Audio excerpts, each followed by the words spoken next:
car je ne crois pas que Dieu veut que nous ayons la moindre crainte. Je crois qu'il veut que nous soyons audacieux, courageux, sûrs de nous et pleins de foi. Audacieux, courageux, sûrs de nous et pleins de foi. Il veut que nous marchions la tête haute et non pas baissée.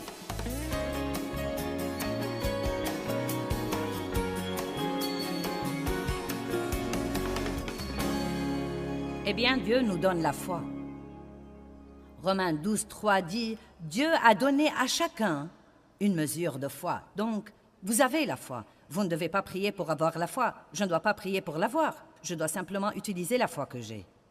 Et plus j'utilise la foi que j'ai, plus je serai fort. La foi peut s'accroître, mais le seul moyen de l'accroître, c'est de l'utiliser. Et la foi est une force. Elle est en fait une force puissante qui réside à l'intérieur de notre esprit. Et quand elle est libérée, des choses énormes peuvent arriver dans notre vie. Comme par exemple, la Bible dit « La prière du juste agit avec beaucoup de force. » Donc la foi est une force efficace. Nous avons la foi. Mais je crois qu'il y a un genre de loi dans l'univers que j'appelle « utilisez-le ou perdez-le ». Et donc, si vous n'utilisez pas un muscle, il sera vraiment atrophié et affaibli.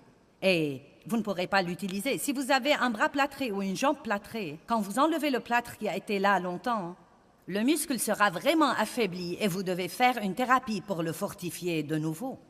Et je crois qu'il en est de même pour notre foi. Dieu a donné à chacun une mesure de foi, pas n'importe quel genre de foi, mais une mesure de foi divine.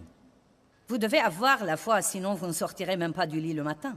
Quand vous sortez du lit le matin, vous avez foi en vos pieds et dans le plancher, et si les deux se réunissent, vous pourrez vous tenir debout. Nous opérons donc tout le temps par la foi, par un genre de foi naturelle. Il faut de la foi pour rouler dans la circulation. Amen. Vous devez avoir la foi pour élever vos enfants.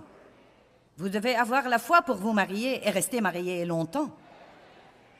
Vous devez avoir beaucoup de foi, mais quand nous commençons à comprendre que la foi que nous avons comme croyants en Christ est une foi divine et que c'est en fait la foi de Dieu qui est en nous, que ce n'est pas un genre de foi humaine par lequel nous nous levons le matin et nous posons nos pieds sur le plancher, mais que la foi que nous avons est une foi divine spéciale.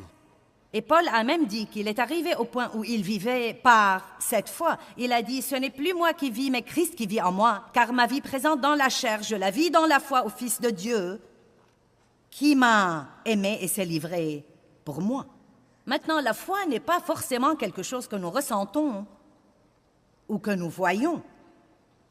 La foi est une décision que nous prenons concernant à qui nous allons faire confiance. Je veux répéter. La foi n'est pas un sentiment que nous attendons d'avoir. Je ne dis pas « Oh, je me sens pleine de foi ce soir. » Vous savez, parfois, je me sens vraiment ointe et remplie de l'Esprit de Dieu quand je monte en chair, et parfois je ne le sens pas du tout. Mais j'ai découvert que si nous fonçons vraiment dans la foi, Dieu nous retrouve toujours quand nous faisons ce pas de foi et il nous aide à arriver là où nous devons être. Mais si nous restons là à attendre de ressentir quelque chose, nous pouvons attendre éternellement. Car la foi est la substance des choses que nous ne voyons pas et la substance des choses que nous ne ressentons pas. Elle est en fait, dit la Bible, un témoignage. C'est un témoignage spirituel, comme quoi nous faisons confiance à Dieu. Et vous savez, il y a toutes sortes de gens qui défilent à l'église tous les dimanches et n'apprennent jamais à exercer ou à libérer leur foi. La foi est une force qui réside au-dedans de nous et je crois que nous pouvons la libérer de 3 façons. En priant, en parlant et en faisant. En priant dans la foi et en disant quelque chose dans la foi. Je parle toujours de l'importance de confesser la parole de Dieu à haute voix. Si nous n'apprenons pas à arrêter de dire ce que nous ressentons et ce que nous pensons et à commencer à dire ce que dit Dieu, nous aurons toujours des ennuis. Il n'y a pas un seul séminaire que je fais n'importe où je ne parle pas quelque part dans ce séminaire, et probablement à plusieurs reprises, où je ne parle pas de l'importance de s'accorder verbalement avec Dieu et de confesser la parole de Dieu à haute voix. Et je peux vous le prouver par beaucoup de textes bibliques. Donc la foi est libérée. Quand je dis que je crois que je trouve grâce partout où que j'aille, c'est un texte biblique. Et si je le dis, ça aide à renouveler ma pensée de nouveau, comme quoi je peux me fier à Dieu. Je peux libérer ma foi quand je sors de la maison pour que Dieu me donne grâce partout où que j'aille et fasse que des choses spéciales se produisent dans ma vie. J'étais avec quelqu'un l'autre jour et il n'a pas eu la place de stationnement qu'il voulait et il a dit « Ça se comprend, c'est bien ma chance. » J'ai pensé « J'espère que tu me côtoieras assez longtemps pour changer cette attitude. » Car vous savez, c'est l'attitude que le monde a et l'attitude que j'avais moi-même pendant très longtemps.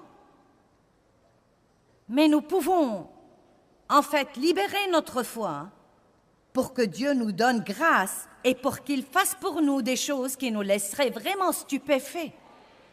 De petites choses et de grandes choses. Et à vrai dire, je m'enthousiasme parfois pour les petites choses beaucoup plus que pour certaines des grandes choses.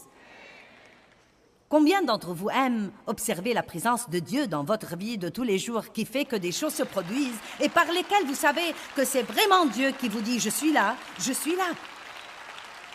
Et à vrai dire, quand je repense à toutes les années, des années et des années où j'allais à l'église, et j'aimais Dieu.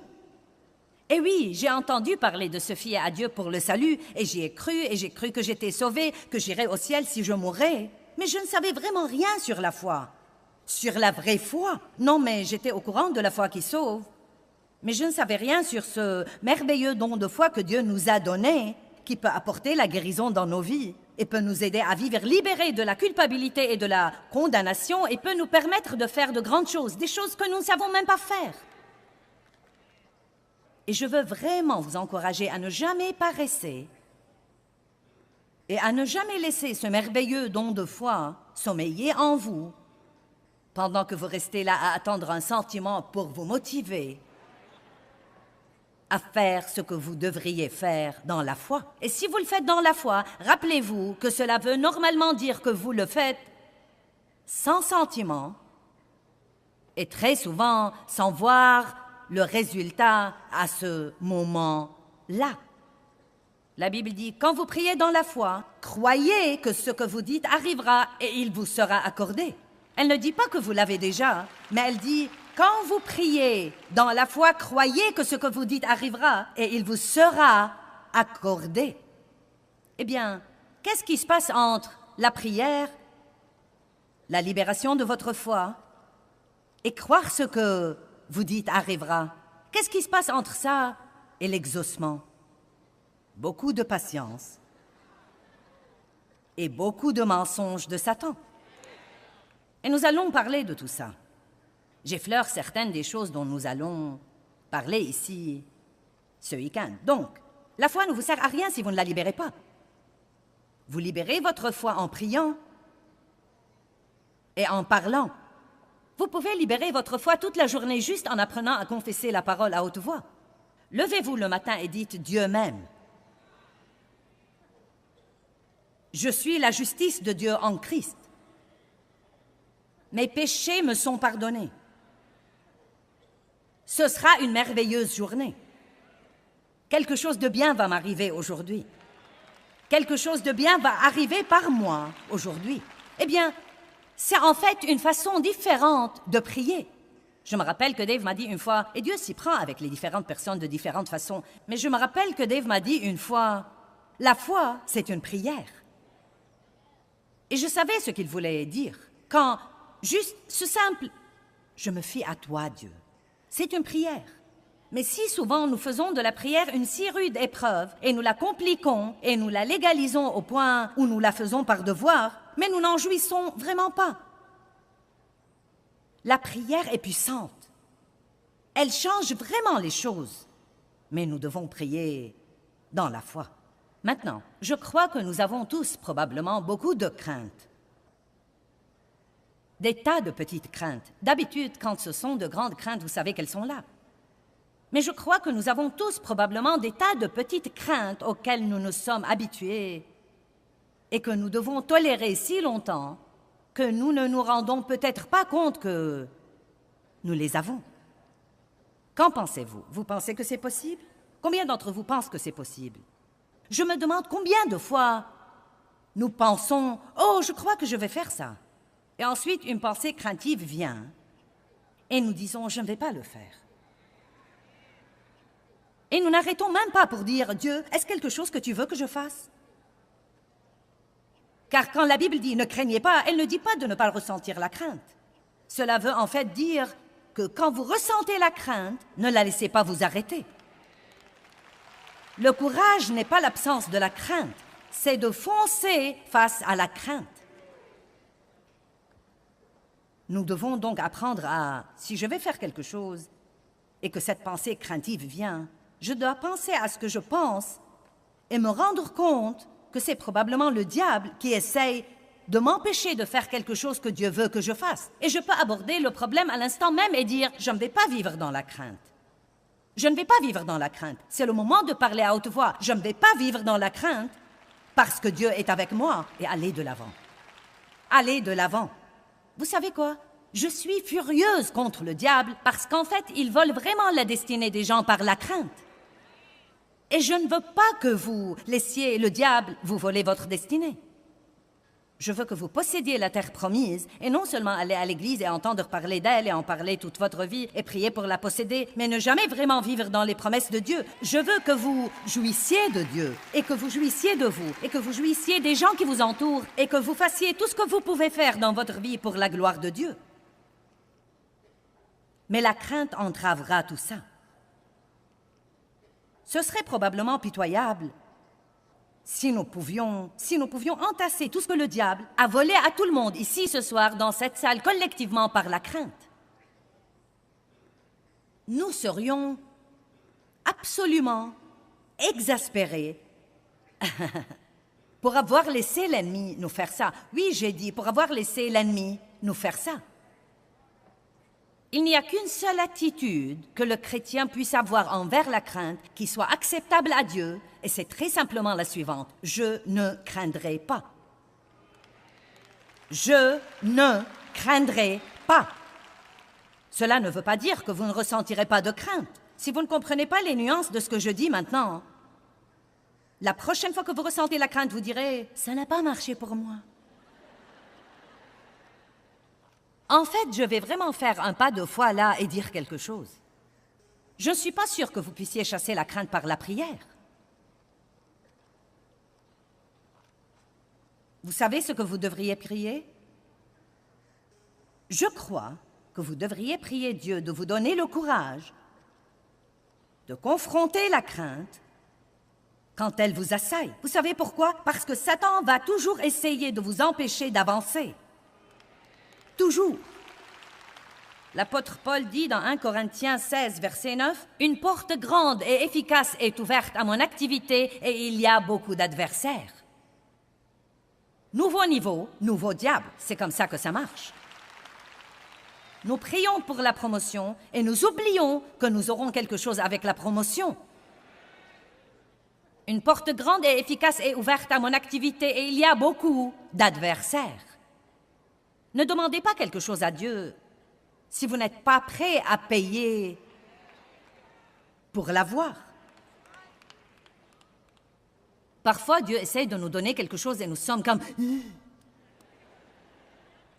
Eh bien, je ne comprends pas ce qui se passe. » Eh bien, c'est le diable qui essaye de vous effrayer. Vous devez donc dire « Je ne craindrai pas ». Tant que vous êtes sûr et que vous savez dans votre cœur que vous faites ce que vous croyez que Dieu vous mène à faire ou vous a demandé de faire, ou si c'est quelque chose dans la parole de Dieu, à ce moment-là, vous devez aller de l'avant. La crainte veut dire abandonner, s'enfuir. Et il y a tant de sortes différentes de craintes. Non, mais je les ai cherchées dans le dictionnaire une fois, et je les ai cherchées dans l'encyclopédie, et c'est la crainte de ceci, et la crainte, et la crainte, et la crainte, et cette phobie, phobie, phobie, phobie. Et vous savez, je vais me prêcher moi-même ce week-end aussi bien que vous. Car bien que je ne sois pas une personne vraiment craintive, je sais qu'il y a de petites craintes que j'ai probablement tolérées dans ma vie. Et je ne veux plus ça, car je ne crois pas que Dieu veut que nous ayons la moindre crainte. Je crois qu'il veut que nous soyons audacieux, courageux, sûrs de nous et pleins de foi. Audacieux, courageux, sûrs de nous et pleins de foi. Il veut que nous marchions la tête haute et non pas baissée. Il veut que nous ayons un but et non pas traîner les pieds comme si nous n'en avions pas. Il ne nous veut pas les bras ballants, il nous veut vigilants. Il ne nous veut pas inactifs à cause de la crainte. Il nous veut actifs et que nous causions au diable tous les jours une dépression.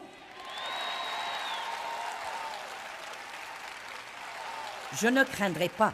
Je ne craindrai pas. Que me feraient les hommes? Si Dieu est pour moi, qui sera contre moi? Si Dieu est pour moi, de qui aurais-je peur? Alléluia. Mais Joyce, je ne sais pas ce qui va arriver. Qui le sait? Moi non plus. Et vous savez quoi? Même si vous croyez que vous savez, vous ne savez pas. Eh bien, Dieu m'a dit. Peut-être qu'il vous a dit ce qui va arriver, mais je parie qu'il ne vous a pas dit quand.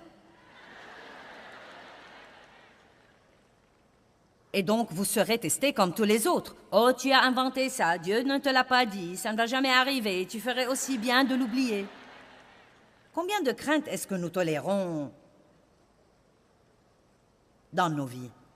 Père, je prie en ce moment au nom de Jésus que la moindre crainte que nous tolérons dans nos vies, par paresse ou parce que nous l'avons tolérée si longtemps que nous ne reconnaissons même plus ce qu'elle est, je prie que tu nous la révèles et que, une par une, nous résistons et nous luttions contre la crainte jusqu'à ce que nous soyons complètement libérés de son tourment.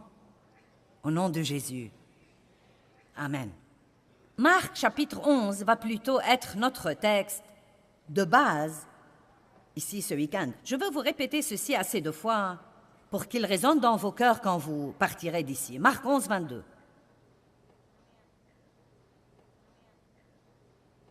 N'est-ce pas très amusant que nous soyons ensemble ce week-end?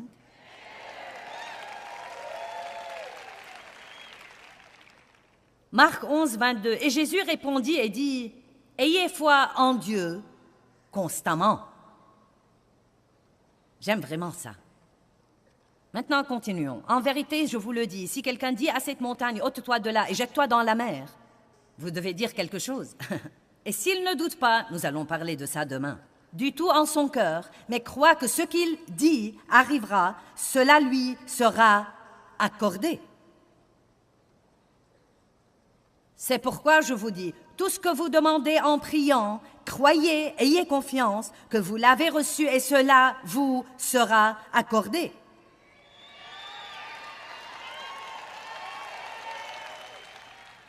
Et je lance ceci pour faire bonne mesure. Eh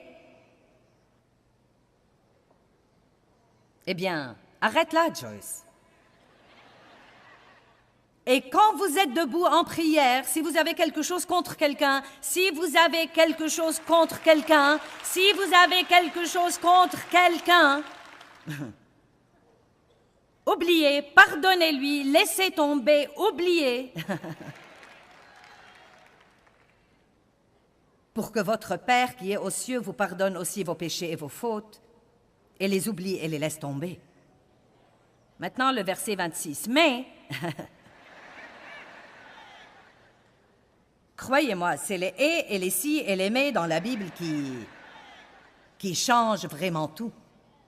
Mais si vous ne pardonnez pas, votre Père qui est aux cieux non plus ne vous pardonnera pas vos fautes et vos défauts. Maintenant, vous savez, ça n'a rien de mystérieux.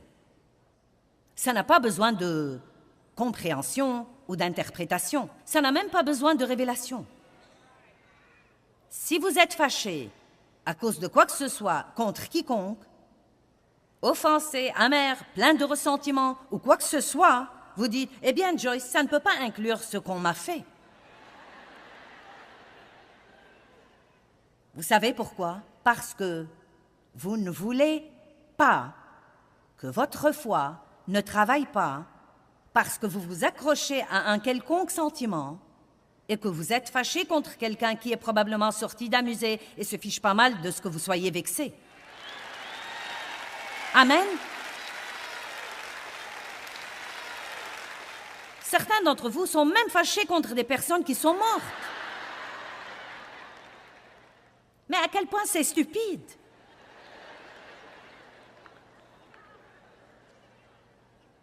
Ça n'aidera sûrement pas. Ayez foi en Dieu constamment. J'aime ça. Il ne dit pas « ayez foi en Dieu » jusqu'à ce qu'il y ait un problème imprévu, un grand problème. Ayez foi jusqu'à ce que vous deviez attendre longtemps ce que vous voulez que Dieu fasse. Ayez foi jusqu'à ce que la vie soit injuste. Ayez foi jusqu'à ce que quelqu'un vous maltraite. Ayez foi jusqu'à ce que vos ennemis semblent être plus bénis que vous. Il n'y a pas de jusqu'à ce que. J'aime ce que Dave dit sur la foi. Il dit la seule fin pieuse de la foi devrait être l'exaucement de votre prière. Amen. En d'autres termes, si j'espère en Dieu pour une voiture et que je l'obtiens, je ne dois plus avoir la foi pour cela désormais. J'utilise ma foi pour quelque chose d'autre. Mais jusqu'à ce que j'ai l'exaucement, la seule chose qui devrait jamais m'empêcher de croire n'est pas combien de temps j'attends, non pas combien c'est dur, non pas les mensonges de Satan. La seule chose qui devrait m'arrêter, c'est quand j'ai l'exaucement.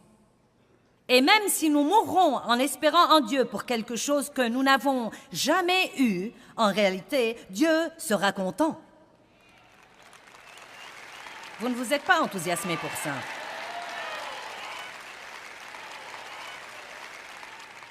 Vous voyez, à l'instant où j'ai dit ça, vous avez eu peur. Tu veux dire que je ne l'aurai pas? Vous voyez, voilà le problème. Maintenant, regardez-moi. Ce n'est pas avoir ce que nous voulons qui nous rend heureux. C'est dans l'attitude de foi dans laquelle nous vivons et dans la confiance en Dieu que nous trouvons la paix et la joie.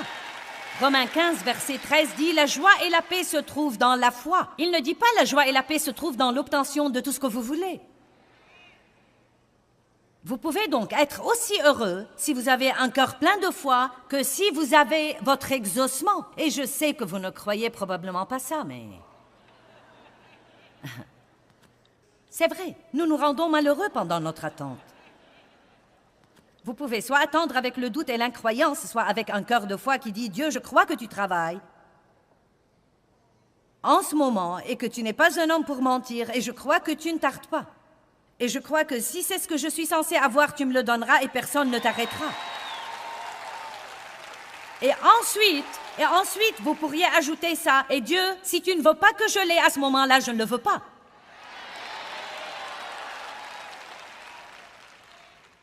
Car la vérité est que, écoutez, si vous avez prié dans la foi et que vous êtes prêt à attendre et que ce que vous avez demandé est quelque chose que Dieu veut que vous ayez, à ce moment-là, personne ne peut l'arrêter. Personne! Aucun diable! Personne! Personne! Eh bien, 1 Jean 4, 18 nous enseigne que l'amour parfait chasse la crainte. Et vous savez, vous pouvez être sûr que Dieu a un amour parfait pour vous. Il a un amour parfait pour nous tous. Et en fait, Dieu travaille toutes choses en notre faveur, même quand ça n'en a pas l'air. Maintenant, rappelez-vous de ceci. Bien que vos circonstances aujourd'hui n'aient peut-être pas l'air aussi bonnes que ça, Dieu vous aime vraiment et il a un bon plan pour vous et il travaille dans les coulisses pour faire que ce bon plan s'accomplisse dans votre vie. Mais il veut que vous vous accordiez avec lui et que vous croyiez ça.